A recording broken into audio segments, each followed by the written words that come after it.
Tonight, my dear brothers and sisters in Christ, we listen to the twin miracles of the multiplication of the loaves and fish and the feeding of the 5,000. Ito ay dalawang magkasunod na himala na ginawa ng ating Panginoon sa harap ng napakaraming tao. Ang una, ang pagpaparami ng tinapay at ng isda. At ang ikalawa naman ay ang pagpapakain sa napakaraming tao, 5,000 mga kalalakihan pa lamang, hindi pa nabibilang ang mga kababaihan at ang mga kabataan.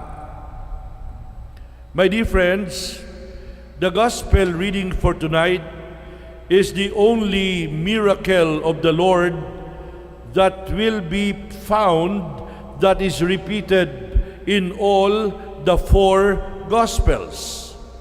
The version that we read tonight is the version of Saint Mark.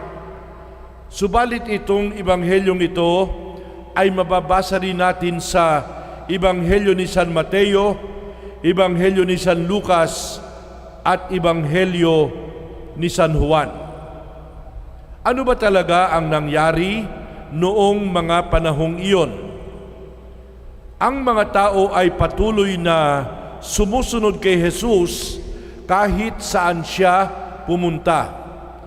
Ang ating Panginoon ay nagpapalipat-lipat sa iba't ibang lugar, nagtuturo ng mabuting balita, nagpapagaling ng mga may sakit, ang mga pilay nakakalakad, ang mga bingi nakakarinig, ang mga bulag nakakakita, ang mga pipe nakakapagsalita.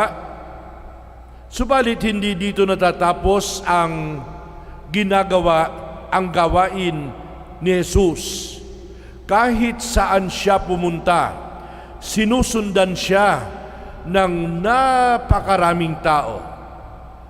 Hindi dahil sa mga himalang kanyang ginagawa, subalit nakita nila sa pagkatao ni Jesus ang isang di pangkaraniwang bagay na hindi ginagawa ng sinumang tao. Kaya nga't sa kanilang pagsunod, minsan isang araw, inabot sila ng takip silim.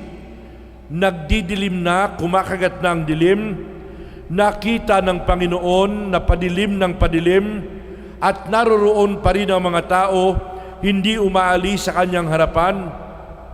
Sabi ng mga alagad, Panginoon, pauwiin na po natin ang mga taong iyan, napakarami, hindi natin mapapakain, malapit na ang oras ng hapunan, magugutom ang mga iyan. Subalit ano ang sagot sa kanila ng Panginoon? Sabi sa kanila ni Jesus, give them some food yourself. Bigyan ninyo sila ng makakain.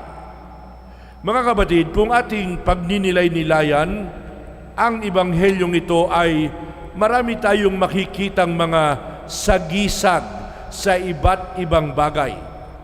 Halimbawa, napansin ninyo na pinaupo ni Jesus ang mga tao sa damuhan. Ano ang ibig sabihin ng may damuhan? Anong weather?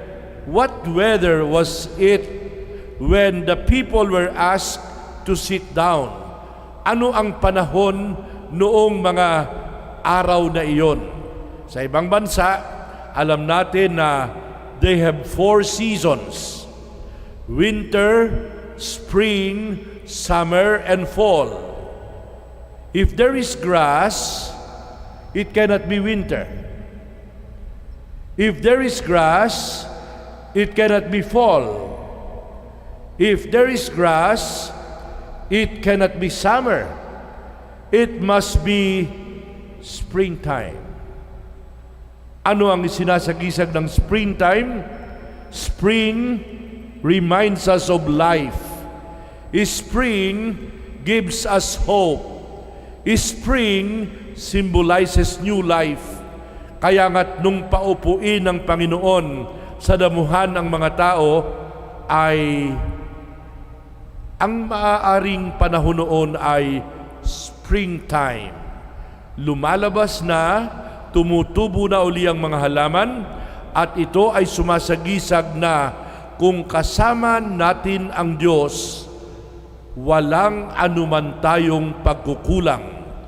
Alam ng Diyos ang ating mga pangangailangan. Mga kapatid, the hungry people who gather around Jesus in this particular story are symbolic of the human race starving from the time of Adam and Eve for what will satisfy. Ano ba talaga ang magpapaligaya sa tao? What will really satisfy man? But in imitation of our first parents, Adam and Eve, we have tried to fill up the emptiness in our life with things that we thought could satisfy. But nothing satisfies.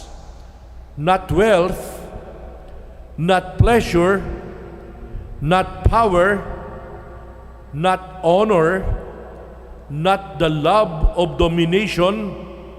None of these works, none of these things satisfy. Walang bagay na nakakapagbigay sa tao ng anumang, how do you say satisfy? How do you say satisfy? Sa Tagalog, ng nothing. Nothing, mahirap mag-Tagalog.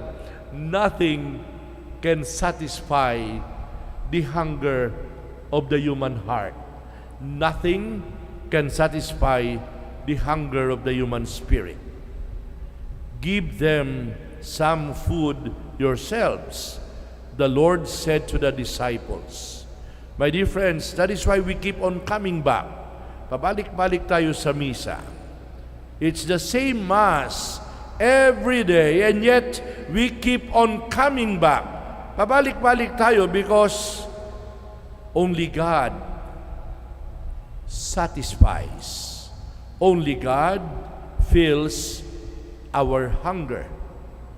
Only God quenches our thirst. Amen.